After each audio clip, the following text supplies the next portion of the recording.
क्रम भ्रष्टा क्षमा नष्टा निंद तर्कैश्च वादिना। और जो दूसरों की निंदा बुराई में ही लगा है, खाम खां का तर्क कुतर्क करता रहता, बात लड़ाता रहता, ऐसे व्यक्ति को गुरु मत बनाइए। शिव जी कहते हैं थोड़ा दूसरों को भी जो सुनता हो, बात न लड़ाता हो, बकवासी ना हो, मितभाषी हो, क्रम भ्रष्टा क्षमा नष्टा निंद तर्कैश्च वादिना, वाद विवाद न करता हो। कितने लोग छोटी सी बात पर वाद विवाद शुरू कर देते हैं। वाद विवाद मत कीजिए। चलो कोई बात नहीं, आप जो कहते हो ठीक है, छोड़ो बात, बकवास खत्म, आगे काम करना है कि तुमसे बातें ही करना है। निंद तर्कैश्च वादिना कामिनः क्रोधिनस्य हिंस्राश्चंडा सठास्तथा। और जो कामी ना हो, काम जीत होना चाहिए गुरु को, काम जीत। जिसका स्वभाव क्रोधी ना हो, सहनशील भी हो, गम खा लेता हो, ऐसे व्यक्तित्व को गुरु बनाइए। कामिना क्रोधिनस्य हिंस्राश्चंडा सठास्तथा, जो हिंसा ना करता हो, चंडाल ना हो। चंडाल कौन होता है? चंडाल को गुरु मत बनो। चंडाल किसे कहते हैं? काकः पक्षीषु चांडाला पशूनाम चैव कुक्कुरः पापो मुनीनाम चांडाला सर्वेषां चैव निंदकः। पशुओं में चांडाल कुत्ता है, क्योंकि खीर खिलाओ फिर भी लेट्रिन खाता है, चांडाल। पक्षियों में चांडाल कौवा है, पूड़ी खिलाओ फिर भी वो सूखी लेट्रिन उठा कर ले जाता है। ऋषि मुनियों के बीच में चांडाल पाप है। यदि पाप उनके मन में आ जाए तो उनको चांडाल बना देता है। पापो मुनि नाम चांडाला सर्वेषां चैव निंदकः। और जो सबकी निंदा करता हो, सदैव निंदा ही निंदा करता रहता हो, मनुष्यों में उसे चांडाल मनुष्य कहते हैं। चांडाल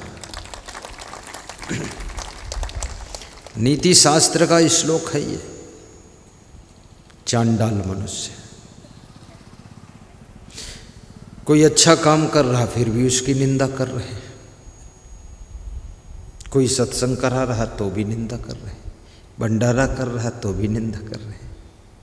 अरे निंदा करना है, दारू पीने वालों की निंदा करो, व्यभिचारियों की निंदा करो, दुराचारियों की निंदा करो, घोटाला करने वालों की निंदा करो, तो उनकी निंदा करो तो 20 जूते मारेंगे तुम्हारे।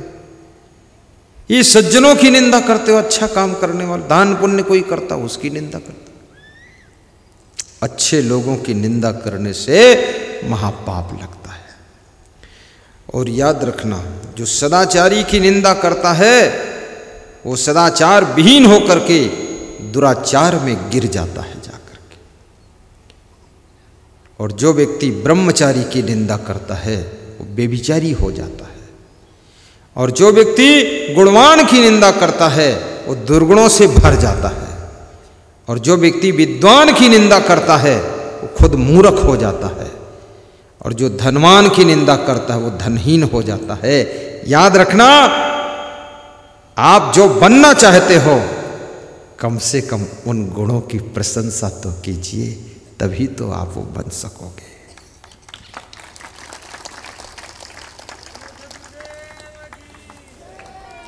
सती सावित्री स्त्रियों की निंदा करने वाली स्त्रियां वेश्यावृत्ति करने लग जाती है। सभी नेताओं की भी निंदा न करना।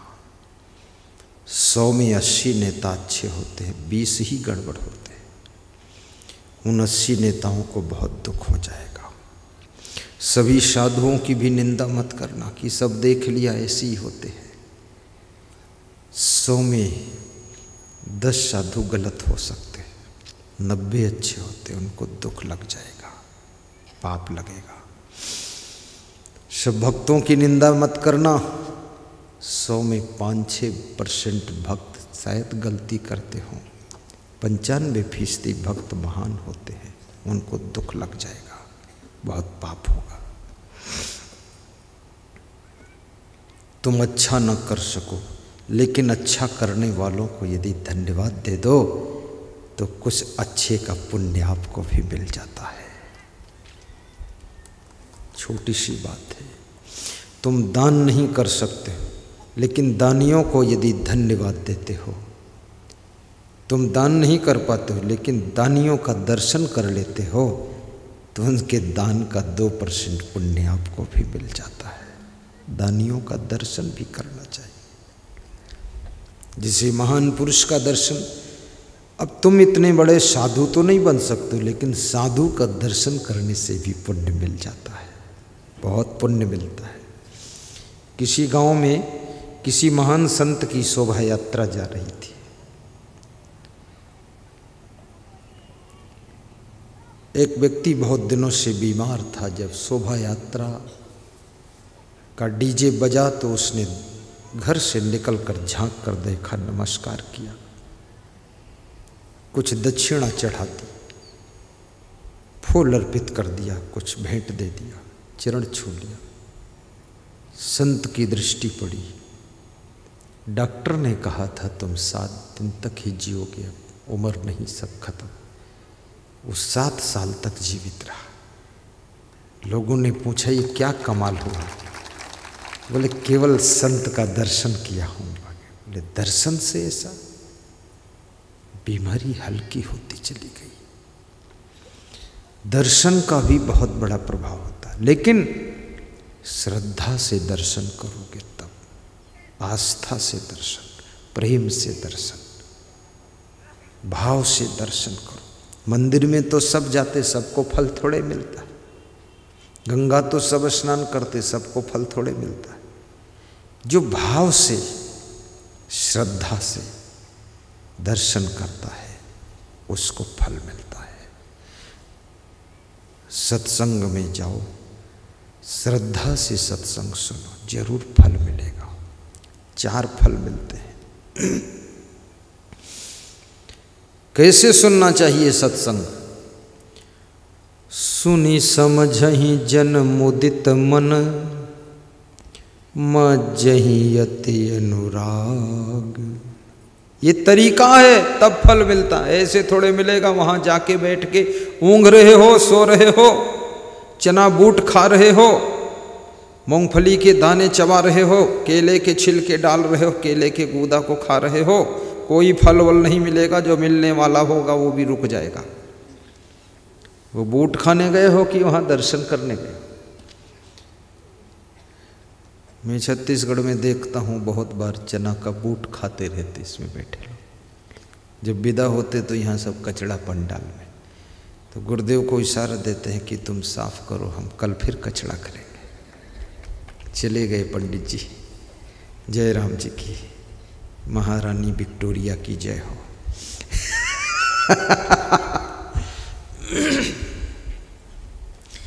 तीर्थ में गंदगी फैलाने वालों को कोई फल नहीं मिलता है।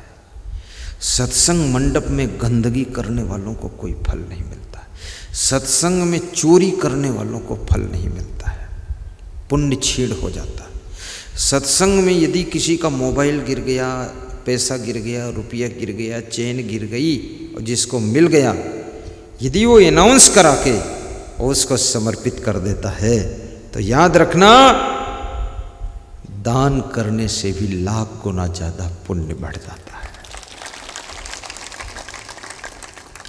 सत्संग में जाकर के किसी की चैन वैन मत ले लेना।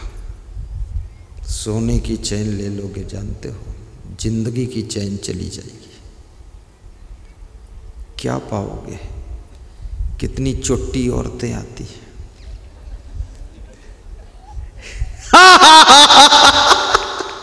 बहुत ऐसी घटना घटित हो जाती है।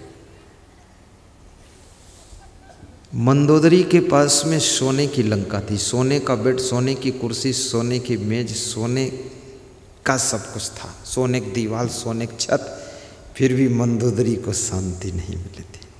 तुम किसी की एक 2-4 तोला की चैन चुरा लोगे, इससे शांति मिल जाएगी, तुम्हें सुख मिलेगा? कभी नहीं मिलेगा। जो सुख मिला है वो भी नष्ट हो जाएगी, इस पाप से नष्ट होगा। क्योंकि इतने महान संत वहाँ प्रवचन सुना रहे हैं और तुमने किसी महिला की सोने की चैन चुरा ली, उस महिला को दुख हुआ, उस महिला के मन में धक्का पहुँचा, इतने बड़े गुरु का दर्शन करने आई थी, मेरी चैन चली गई, उस महिला की श्रद्धा को ठेस लगती है, उसका पाप उस चैन चुराने वाले को लगता है, और 7 जन्म तक चैन पहनने वाला शरीर भी उसको नहीं मिलेगा, वो पशु पक्षी कीड़े मकोड़े के शरीर में भटकता रहेगा। क्योंकि महान पुरुष के सत्संग में उसने बहुत बड़ी गलती की है। गलती का भी स्थान होता है, वही गलती। आप किसी जंगल में गाली दो किसी पशु को, कम पाप लगेगा। किसी चिड़िया को गाली दिया, कम पाप लगेगा। किसी सूखे हुए पेड़ को गाली दे दिया, कम पाप लगेगा। लेकिन तुमने अपनी पत्नी को गाली दिया, ज़्यादा पाप लगेगा। और माँ को गाली दे दिया, और ज़्यादा पाप लगेगा। और यदि अपने बाप को गाली दिया तो बड़ा पाप लगेगा। और यदि बहन को गाली दिया तो महापाप लगेगा। और यदि गुरु को गाली दे दिया तो ठिकाना नहीं कितने पाप के तुम भागी हो जाओगे। किसको दे रहे हो गाली? होश है, केवल जोश है, ये विवेक होना चाहिए।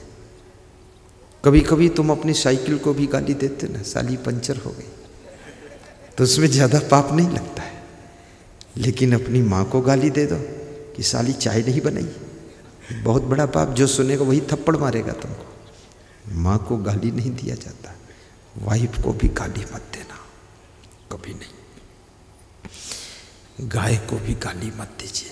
ऐसे गाली तो किसी को नहीं देना चाहिए, किसी को नहीं देना। क्योंकि गाली देने से आदत बिगड़ती है, और आदत बिगड़ गई तो जहाँ नहीं देना वहाँ भी दे दोगे गाली तुम। इसलिए आदत को मत बिगाड़ो। आदत बहुत कठिन है। क्या सुना रहा था, एक ज्योतिषी किसी गांव में आया। आदत बिगड़ जाती है ना, आदत की बात। तो उसने अपना पत्रा खोला और पत्रा खोल करके देखा और गांव वालों को बुलाया और बताया कि आपके गांव में 12 वर्ष तक पानी नहीं बरसेगा, अकाल पड़ेगा। गांव के लोग चिंतित हो गए कि भाई ज्योतिषी है, जो बोल रहा है सही है। बहुत से लोग गांव छोड़कर दूसरे स्थानों पर कमाने के लिए चले गए।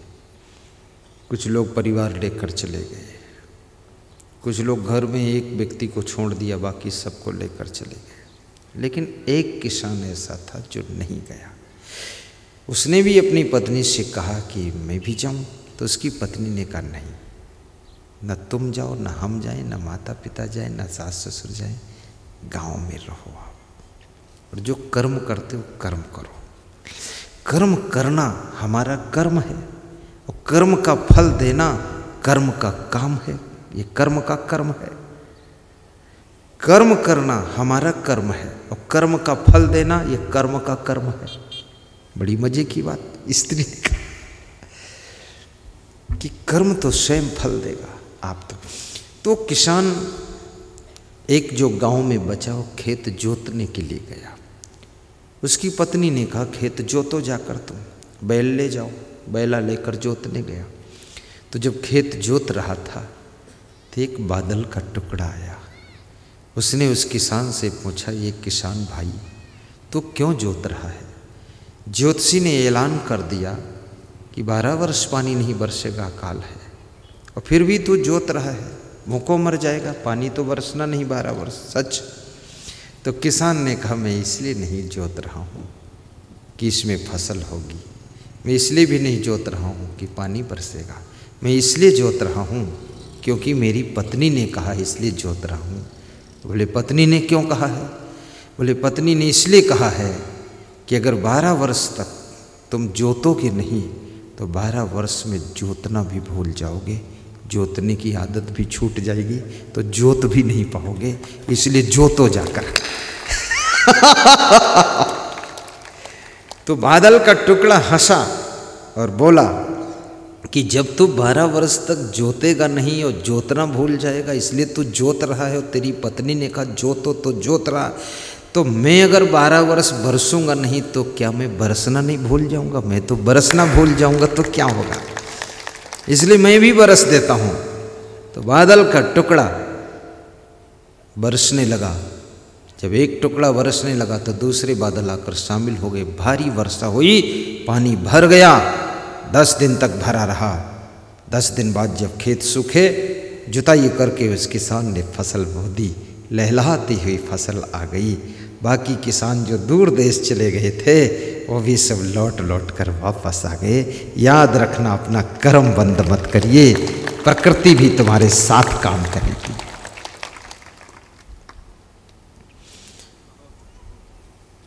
हमारे शर्मा जी भी कह रहे थे कि पर्यावरण बचाओ, प्रदूषण मुक्त वातावरण बनाओ। बड़ी बड़ी बात है ये जल वर्षा का रिश्ता पेड़ों से है, पहाड़ों से है, जंगलों से है, बगीचों से है, फुलवारी से है, उद्यान से है। क्यों है इसलिए है और क्यों है? कैसे ही रिश्ता? पेड़ पर्यावरण वातावरण को शुद्ध करते हैं। कैसे शुद्ध करते हैं? कार्बन डाइऑक्साइड को पेड़ लेते हैं और ऑक्सीजन को निकालते हैं, और मनुष्य कार्बन डाइऑक्साइड निकालता है और ऑक्सीजन लेता है। तो जब तुम कार्बन डाइऑक्साइड निकालते हो, CO2, इसको केमिस्ट्री की लैंग्वेज में CO2 कहते हैं, कार्बन डाइऑक्साइड, और ऑक्सीजन को O2 कहते हैं। तो ऑक्सीजन हम आप सब लेते हैं, ये ऑक्सीजन है।